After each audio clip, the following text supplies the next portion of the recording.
Good morning sa ating lahat mga kaibigan.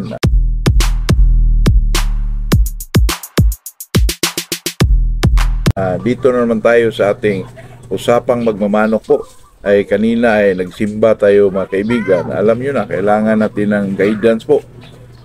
Ito'y kinaugalian na natin mga kaibigan na magsimba talaga tayo tuwing Sunday for our guidance para din sa mga bata. Paglaki nila ay makita nila na yung pamilya ay nagsimba talaga. Ito ay close family ties, mga ganong bagay mga kaibigan. Kaya itong pag-usapan natin ngayon ay tungkol sa yung mga kinakain ng ating hinahanda, pag-conditioning po, yung mga kinakain nila at saka yung mga sangkap na mga vitamins, yung paano magbigay sa isang mga yung mga katulad ng carrots, paano ang style sa pagbigay po. Itong napaka-basic lang po itong mga ganitong klase, itong magbigay ka ng pagkain sa iyong mga manok na kinukondisyon po. Pero pag hindi mo ito alam mga kaibigan, ay talagang mahirapan ka din. Kasi may mga ano din to may mga steps din, may mga proseso nating isunod talaga para naman mas maganda yung kanilang pagtunaw at saka pagkain sa mga binibigay mo mga bitamina po. Ganyan lang talaga. Ito naman ay usapang magmamanok lang. Ito ay okay lang kung hindi sundin o sundin man. Kung mayroon mang nabanggit na mga brand o ano, tayo ay hindi nag-endorso dito. Tayo ay binahagi lang natin kung ano yung mga dapat nating matutunan bilang isang magmamanok po. Number one, kasi pag mag-kondisyon tayo ng manok ay kailangan talaga natin ng Royal Fancy sa akin, mga kaibigan. Royal Fancy at saka yung tinatawag nila na high protein po, yung Thunderbird. Given na yun. Kasi pag magkondisyon tayo, karamihan ay yung wheat feeding talaga. Isok mo yung grains for how many minutes or an hour para makapasok yung tubig, moisture. At saka madali siyang balatan mga kaibigan. Maliban doon ay mayroon tayong mga vitamins na binibigay. Itong katulad ng Apsilin, katulad ng ating binanggit o binahagi about Apsilin powder po. Yung Apsilin powder yun ay nagbibigay ng lakas ng ating mga manok po. At saka itong B22. Itong B22 naman mga kaibigan, ito po ay talagang nagbigay ng enerhiya o shield sa kanila na hindi sila magkasakit during conditioning. At saka itong Dextrose powder, wheat germ, honey, at saka napaka-importante po itong yogurt. Itong mga sangkap na ito mga kaibigan, itong mga vitamins ito, ay kahit ganyan lang yan, ay may mga step yan bago mo ilagay. Hindi yung ilagay mo lang lahat. May steps po kasi muna mong gawin dito ay talagang yung grains ay talagang binabad yun, basa yun. Tapos ang una mong ilapat ito mga kaibigan, itong B22. Kasama nitong Dextrose powder, honey. Yun mga kaibigan. Kasi itong mga B22, Dextrose powder ay madali silang matunaw po. Madali silang matunaw. Kaya sila ang ating inuuna sa paghalo sa ating mga ito'y mabasa, matunaw. Talagang mahalo sa buong pagkain po. Kaya yun ang purpose nun mga kaibigan, lalo na itong Dextrose powder, madali lang matunaw kasi sugar naman ito, itong B22 powder. At saka pagkatapos ito mga kaibigan, pag nailagay nito sa pakainan po, ang isunod nyong ilagay itong pwede naman itong honey, hindi muna ilagay or ilagay, pwede rin kasi ito na may liquid. Pagkatapos ito mga kaibigan ay ilagay mo itong, kasi itong Apsilin mga kaibigan, hindi ito powder, parang paminta lang po, yung durog na paminta, parang ganon. At saka ang pagbigay nitong mga powder nitong mga kaibigan ay talagang 1/8 lang sa kutsara po, 1/8. At saka itong Apsilin ay 1/8 din. Pero itong Dextrose powder mga kaibigan, sa akin lang po, sa 10 manok, magbigay ako nito isang kutsara lang po, isang full na tablespoon po. At saka itong Apsilin, B22, Apsilin B22 kasi ito lang talaga ang mga kaibigan, at saka itong Dextrose powder at saka itong wheat germ mga kaibigan. Kung magbigay ka nito, isang kutsara din sa 10 manok. Itong Apsilin mga kaibigan ay talagang 1/8 lang talaga, sa dulo lang kutsara lang kasi ay talagang tumatalab dito sa kanilang ano, lalo na pag mapasok na sa kanilang katawan kasi araw-araw mong binibigay ito eh.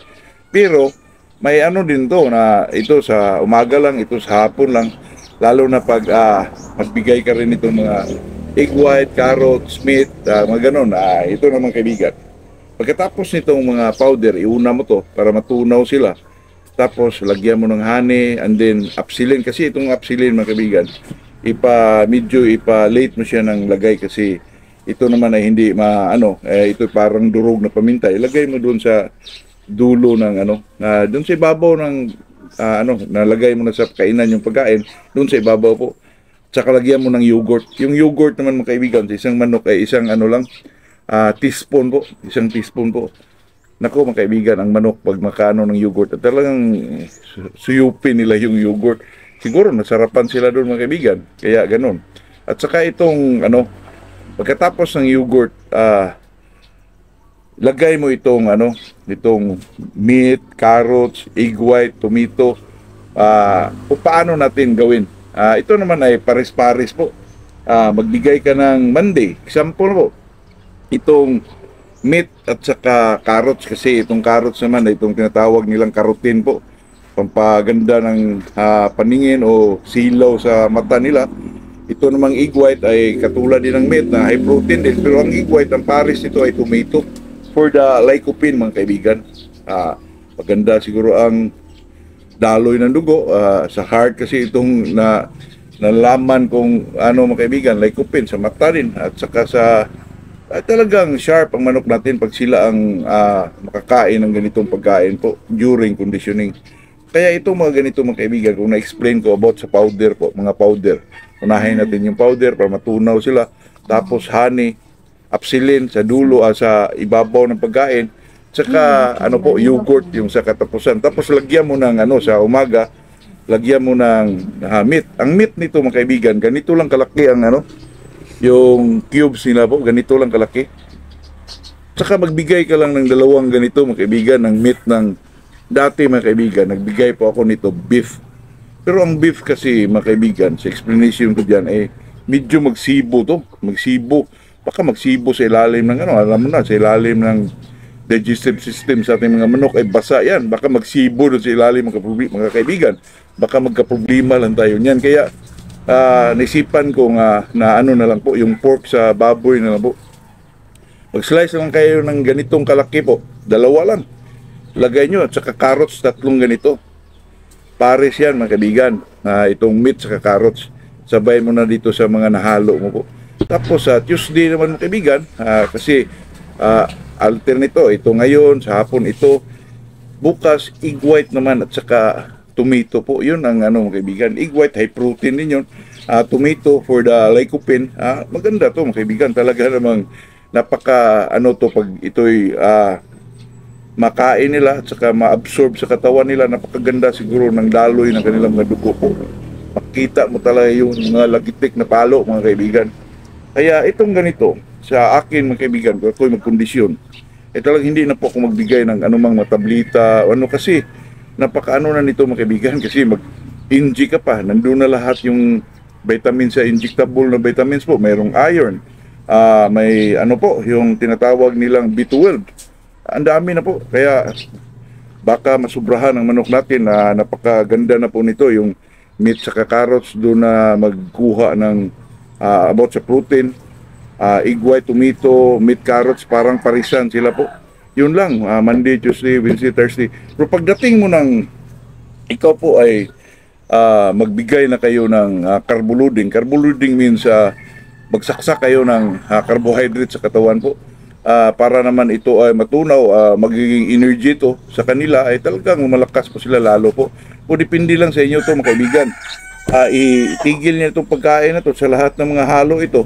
Pagdating ng 16 days po, papuntang 21 days. Kasi iba-iba kasi ang carbo loading mga kaibigan. Ang iba, magbigay sila ng 3 days before the fight. Ang iba noon, 5 days before the fight. Sa akin dito mga kaibigan, nagdepende sa manok po. Kasi pag magbigay ka ng carbo loading, umpisa niyan mga kaibigan is 50-50. 50 cracorn, 50 high protein pellets. Sa pangalawang araw ay pwede namang 3/4 ang racorn, 1/4 ang pellets, hanggang sa maging ano na po, full ng racorn po. Depende lang sa inyo mga kaibigan, pero i-discuss ko to kung mag ano na tayo sa ating 21 days conditioning. Ito po ang sinasabi ko nung ngayon, ay ini-explain ko ngayon na ito po ay mga kinakain lang sa ating mga manok at saka mga vitamins nila po, kung paano ibigay step by step po, yun lang. Pero kung mag ano na tayo ng conditioning natin, mag-explain na tayo about conditioning, ay doon ko na ilahad yung about sa carbo loading po. Pero dito, stop tayo sa 16 po, kasi iba-iba tayo ng carbo loading mga kaibigan. Sa akin lang ay ibahagi ko ito pag-explain ko doon sa 21 days conditioning po, keeping. At itong mga ganito mga kaibigan, about sa injectable naman, ang iba ay magbigay weekly, ang iba naman magbigay 11 days. Pero sa akin mga kaibigan, magkondisyon ako para maklaro talaga, masundan mo talaga ay weekly po. Mas maganda yung weekly, pero 0.25 or 0.3 lang po. Ayun lang po, magbigay ka sa timing lang. Ang sinasabi lang natin dito ay yung about sa mga pagkain, about sa mga powder, kung paano natin ibigay. Yun lang po. Sa akin naman, itong umaga, itong sinasabi natin, lahat na halo nandun na. Binigyan natin ng meat, carrots, presip, ito mga kaibigan, parisan po. Egg white, tomato. Pero sa hapon mga kaibigan, wala na ho ito sa akin. Ang mabigay ko lang sa hapon sa kanila ay yung dextrose powder na lang at saka wheat germ po. Depende lang. Kasi ito namang wheat germ mga kaibigan, pwede naman ito wheat germ or itong quaker oats, pwede naman. Nasa sa inyo lang po. Pero ang sinasabi ko dito ay yung magbigay tayo ng mga powder, kailangan unahin natin yun kasi para matunaw yun. Paghalo mo matunaw kasi mabasa yun. Lahat ng pagkain mga kaibigan ay talagang malapatan ng anong mga vitamins na powder kasi matunaw lahat yun. Ano na lang natin yung iba na hindi siya matunaw, katulad ng itong yogurt, ilagay natin sa baba kasi gusto ng manok yung yogurt mga kaibigan.